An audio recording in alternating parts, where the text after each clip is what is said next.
Radiachastotniy ablyasiya bo'yicha konsultatsiyalar va operatsiyalarni boshladik. Bugun video davomida RCMali haqida batafsil tushuntirib o'tamiz. Hozirda radiachastotniy ablyasiya bo'yicha operatsiyalarimiz boshlandi.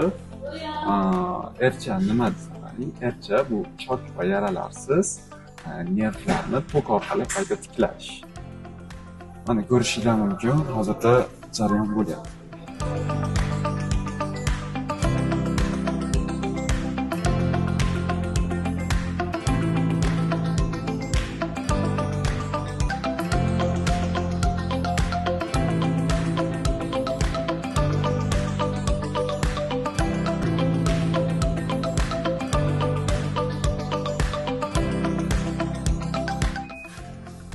Hozirda bemorlarimiz 12 viloyatdan tashrif buyurishmoqda va bugun bemorlarimiz orasida Xorazmdan, Samarqanddan, Namangandan va Toshkentlik bemorlarimiz ham bor.